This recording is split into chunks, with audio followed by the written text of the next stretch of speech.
देखो भाई, आप तमाम लोगों ने हम लोगों को याद किया। ये हमारी जिम्मेदारी है कि नुमाइंदे होने की हैसियत से और मजलिस ने हमेशा यहाँ काम करने की कोशिश की है। अपना नुमाइंदा नहीं होने की वजह से हमको मालूम है कि आप बहुत सारी परेशानियों से जूझ रहे हैं, लेकिन इंशाल्लाह हमारे कायदीन की हिदायत रही कि जब कभी भी बड़े गाँव वाले आवाज़ दे हम यहाँ पर मौजूद रहे। और नासिर सिद्दीकी साहब की क़यादत में हम लोग यहाँ पर आए थे।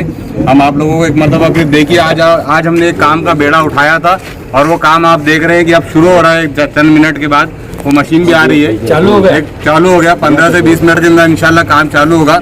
आप तमाम लोगों से दरख्वास्त है कि आप हमारी एक आवाज़ पे आए, उसके लिए तमाम लोगों का शुक्रिया। आइंदा भी ऐसे ही मुत्तहद होकर अपनी आवाज़ उठाइए, इंशाल्लाह कामयाबी हमको मिलती रहेगी। मैं जो है तो Haji Kasambari Nagar, Misba colony, new Ansar colony, Gloria, Bahusinghpura, इन तमाम हमारे पूरे बस्ती की तरफ से खासदार इम्तियाज़ जलील साहब, शारिक नक्शबंदी साहब, जनाब नासिर सिद्दीकी साहब, इनका तहे दिल से शुक्रिया अदा करता हूँ कि इन्होंने आए और हमारे को होने वाली तकलीफ़ की आवाज़ उठाए और आज कुछ ना कुछ जो है तो दर्जे में काम चालू हुआ।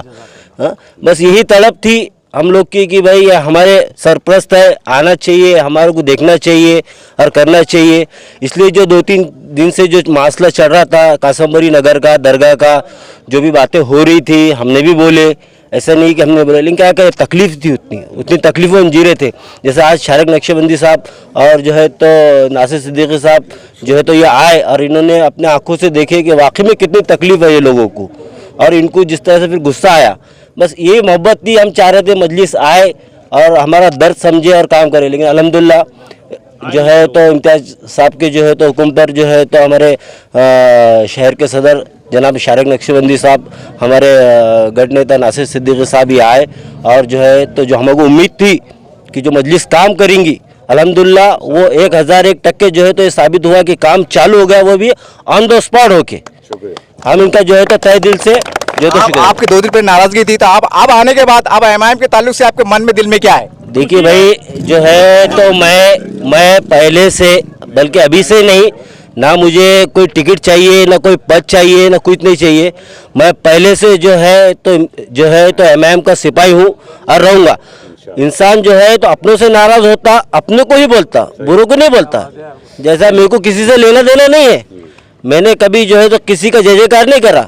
मैं मेरे जो कायद की जो स्पीच सुनता हूँ, चाहे वो आम खास पे हो या बीड़ बाईपास पे हो, यूट्यूब पे हो, जो मेरा कायद की जो तड़प है वही तड़प मेरे दिल में रख के बोलता हूँ। और मैंने भी जो बोला हूँ वो इसीलिए बोला हूँ कि मैं मेरे बस्ती के गरीब आवाम को देख रहा था, उनकी तकलीफ़ों को देख रहा था, इसलिए मैंने कहा। इसमें मैंने तो ना कोई गलत कहा ना कुछ कहा, ठीक है। फिर भी इसके ऊपर भी किसी का दिल दुखा होगा, किसी को तकलीफ होगी, तो मैं पूरे जो हमारे कासमबरी नगर तरफ से जिस तरह से मैंने पूर्व तरफ से बोला था, इसलिए मैं माफ़ी चाहता हूँ। सर, आज इनकी आवाज़ पर इमाम ने लब्बैक कहा और बहुत जनता खुश है साहब। जैसा इन्होंने कहा है कि हम इमाम की सिपाही है और इमाम को ही चाहते हैं, और जिस तरह से आपने काम शुरू किया, एक हल्ला बोल एक काम शुरू हुआ, जिसका इमाम अपने रंग में है, इसके बारे में क्या बोलेंगे आप? देखिए, सबसे पहले तो माजरत चाहेंगे कि यहाँ के लोगों ने जैसे 2-3 दिन पहले से कांटेक्ट किए थे, किसी वजह से हमारा आना नहीं हुआ। अगर इस बीच यहाँ के लोगों का दिल दुखा तो मैं मजलिस इत्तेहादुल मुस्लिमीन की तरफ से उन तमाम वासियों से, यहाँ के रहने वालों से मैं माफ़ी चाहता हूँ, माजरत चाहूँगा।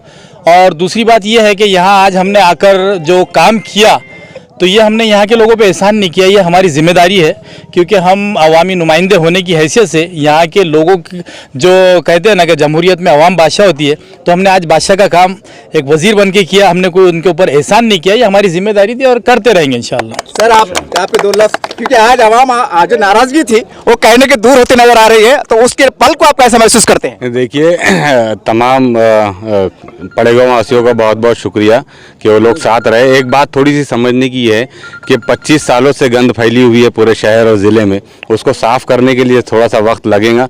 जैसे आप लोगों ने पिछले 5 सालों से भरोसा करते आए हैं, हम आपसे आपके माध्यम से एक मरतबा फिर वादा करते हैं कि मजलिस इत्तेहादुल मुस्लिमीन अवाम के कामों के लिए हर वक्त हाजिर रहेंगी। थोड़ी बहुत देर सवेर होगी, उसके लिए हम माजरत चाहते हैं। साहब, आप सूचना वाले हैं, आज इमाम के साथ है, एक सामाजिक काम के लिए, जनता के हित के लिए, इसके बारे में कुछ? दूसरी बात यह है कि आज मजलिस इत्तेहादुल मुस्लिमीन के जिम्मेदारान यहाँ आए थे, पूरे हमारे सिपाही पश्चिम की पूरी टीम यहाँ मौजूद थी, लेकिन उसके साथ साथ खास बात यह है कि आसिफ भाई शिवसेना के, आरिफ भाई एनसीपी के।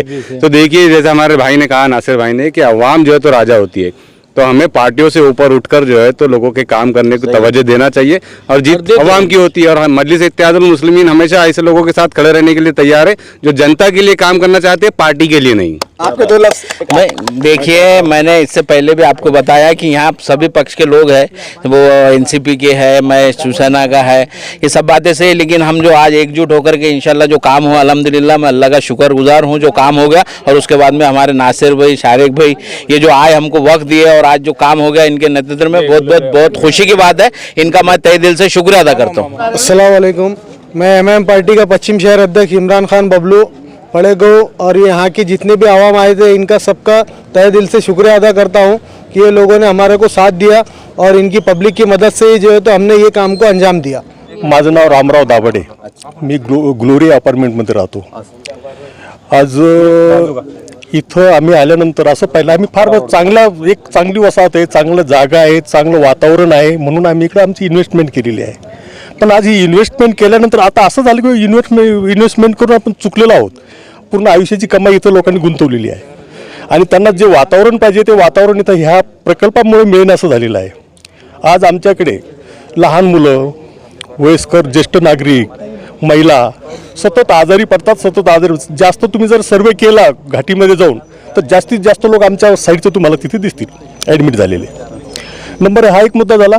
आणि हा प्रकल्प सुरू करत असताना पोल्युशन बोर्डनं याला परवानगी दिली कशी, हा एक महत्त्वाचा मुद्दा आहे।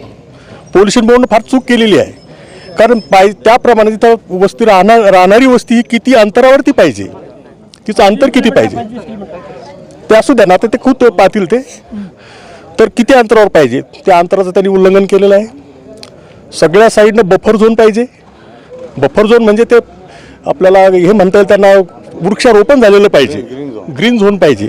तो कमीत कमी 80 फुटाचा पाहिजे, पण चारी साईडने तो देखील ते केलं नाही। तसा जर विचार केला तर पलीकडे आमचा कत्तलखाना आहे, कत्तलखान्यामध्ये आमचं मांस तयार होतं, तिथं ते आमचं अन्न आहे, ते अन्न देखील दूषित व्हायला लागलेलं आहे, ते दूषित होतं। आणि त्याच्यानंतर आम्ही या पूर्ण याचे पाहणी करून जिथं जिथं पाण्याचे स्रोत आहेत, पिण्याच्या पाण्याचे स्रोत आहेत, त्या स्रोतचा विचार केला, त्याची तपासणी केली, जवळजवळ 10 ठिकाणची तपासणी केली, त्याचे रिपोर्टिंग घेतले, ऑथेंटिव्ह रिपोर्टिंग घेतले आणि ते सगळं दूषित पाण्याचे असं आढळून आलं। आता आमची ही केस, आमचं हे प्रकरण सध्या कोर्टामध्ये चालू आहे। जवळजवळ 3 हिअरिंग झालेले आहेत, 4थी हिअरिंग पुढच्या महिन्यामध्ये होणार आहे। आता बघूया तिथं काय होतं।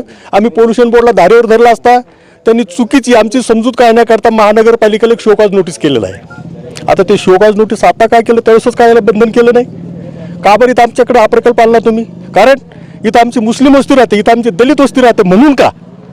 म्हणजे काही करू शकत नाही दलित, म्हणजे दलित आणि मुस्लिम काय बाहेर देशातले आहेत का? हे भारताचे नागरिक नाही, त्यांना आरोग्य नको काय? त्यांच्या आरोग्याची व्यवस्था त्यांनी करायला नको का? तर आमचं हेच म्हणणं, जर हा झाला नाही तर याच्या पुढे कुठले काय परिणाम होतील, प्रकल्प जर बंद झाला त्याचे जे परिणाम होतील, जे काही होईल त्याला महानगरपालिका आणि पोल्युशन बोर्ड जबाबदार राहील। सर आज एमआईएम आई है, आक्रामक होकर आई है, इनके बारे में क्या कहेंगे आप? एमआईएम एक चांगला पक्ष आहे, त्यांचं नेतृत्व खूप चांगलं आहे, आमच्याकडे खूप चांगलं नेतृत्व आहे, काम करण्याचे खूप उत्सुक आहे आणि ते लोक खरंच चांगले मन लावून काम करतायत। एमआईएमला आम्ही देखील मदत केलेली आहे, पण आज हा एमआईएमचा प्रश्न नाही, हा प्रश्न सगळ्यांचा आहे, सार्वजनिक प्रश्न आहे हा। एमआईएमला आमचं नेहमी समर्थन राहिलेलं आहे आणि समर्थन देऊही। आणि आम्हाला असं तर नाहीये की हा पक्ष चांगला तो पक्ष चांगला असं नाही, आम्हाला माणूस कोणता चांगला तर हे पाहायचं आहे। जो काम करेल त्या माणसाला मी इथून निवडून देणार आहोत। बोधीनगर ही नवी वसाहत आहे आणि या ठिकाणी पहिलं घर माझं आहे। ही प्रॉपर्टी आहे, संविधानाने प्रॉपर्टी घेण्याचा, तिचं संवर्धन करण्याचा अधिकार आपल्याला दिलेला आहे, पण कचरा डेपोच्या माध्यमातून ह्या प्रॉपर्टीला 0 किंमत त्या ठिकाणी आलेली आहे आणि रात्रंदिवस हा दुर्गंधी त्या ठिकाणी चालू आहे। त्याच्यामुळे हा प्रकल्प जो आहे तो अवैध आहे, असंविधानिक आहे असा शहरासुद्धा एन्व्हायरमेंट डिपार्टमेंटने दिलेला आहे। त्याच्यामुळे ती केस चालू आहे। आज घडीला 2 पद्धतीची लढाई आपल्याला लढावं लागेल, संविधानिक मार्गाच्या माध्यमातून, एक तर कोर्टाच्या माध्यमातून एक लढाई लढावं लागेल आणि दुसरी लढाई रस्त्यावरची लढाई लढावं लागेल। ह्या 2 लढाईच्या माध्यमातून आम्हाला न्याय मिळेल आणि 100% मिळेल आणि संविधानावर आमचा पूर्णपणे विश्वास आहे, न्यायव्यवस्थेवर आमचा विश्वास आहे आणि न्यायव्यवस्था आमच्या बाजूने आहे याचा आम्हाला 100% गॅरंटी आहे। एवढं बोलून हा हटायला पाहिजे, यासाठी जे आम्हाला करता येईल त्या मार्गाचा आम्ही स्वीकार करणार आहोत। सर आज एमआईएम जो है तो पार्टी जो पक्ष है आक्रामक होकर काम कर रहा है, इसके बारे में आपकी क्या है मतलब विचार? ही भूमिका त्यांची अत्यंत महत्त्वाची आहे. कारण की जोपर्यंत आपण आक्रमक होऊन रस्त्यावर येणार नाही तोपर्यंत आपल्या समाजाचं समाधान होणार नाही. समाजाचं समाधान होण्यासाठी सर्वांनी एकत्र येणं आणि आक्रमक होऊन लढे लढणं अत्यंत महत्त्वाची बाब आहे. कोर्टाची लढाई चालू आहे, रस्त्यावरची लढाई आक्रमक बाजूनेच आपल्याला मांडावं लागेल. त्याच्यामुळे ह्या दोन्ही बाजू अत्यंत महत्त्वाच्या आहे. मी गणेश नगर पडेगाव येथील रहिवासी असून गेल्या कित्येक वर्षापासून आम्हाला या कचरा डिपोमुळे फार त्रास होतोय. लहान मुलं असतील, वयोवृद्ध असतील किंवा अजून कोणीतरी असेल, कचरा डिपोतल्या कॉन्ट्रॅक्टर असेल किंवा इतर कोणी असेल, त्यांनी पाईपद्वारे आमच्या वस्तीत पाणी सोडलेलं आहे. याची आम्ही वारंवार तक्रारी केल्यात, कोणीही आमची दखल घेत नाही आहे. आमच्या परिसरातले जितके बी बोर आहेत ज्यावर सगळे आम्ही ताण भागवतो गेल्या कित्येक वर्षापासून, पैठण शहरातलं धरण आमच्या पाठीशी, पण आम्हाला एक थेंब पाणी प्यायला भेटत नाही.